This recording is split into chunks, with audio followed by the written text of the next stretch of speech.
So 4.3 is about isosceles and equilateral triangles. We're going to learn a couple different theorems that are going to be kind of like shortcuts or hints for us to solve our puzzles or solve for unknowns when we're given a certain kind of triangle. So the first theorem that we have is the base angles theorem. If two sides of a triangle are congruent,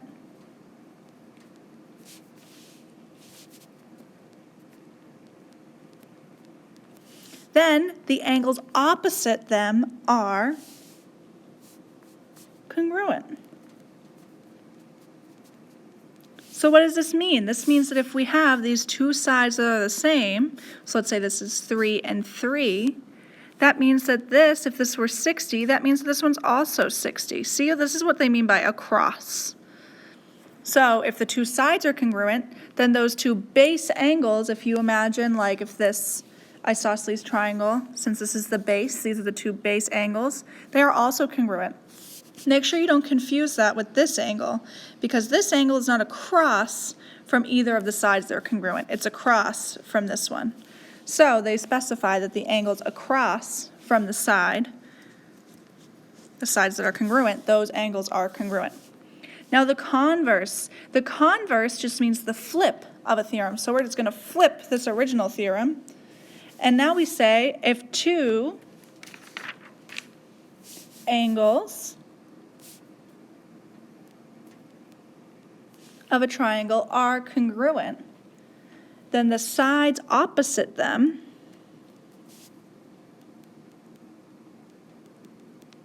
are also congruent. So that's just the flip, the converse, which means if we have two angles that are congruent, then the sides opposite them are congruent.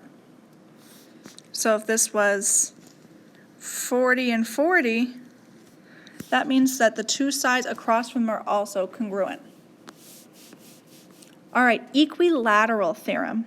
So that means if we have a triangle that's equilateral, remember that we talked about an equilateral triangle has sides that are all the same, equilateral. They have the same length for every side. So if a triangle is equilateral,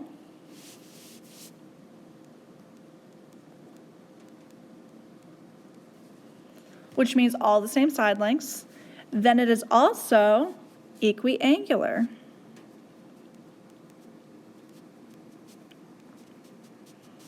All the same angle measures. So if it's equilateral, then it's also all the same angle measures, equiangular.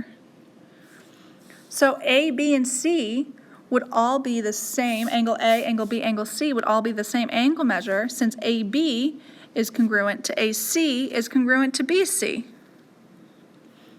Now this also kind of works in reverse. So if we were talking about the equilateral theorem, we can also talk about the equiangular theorem, which is saying if a triangle is equiangular,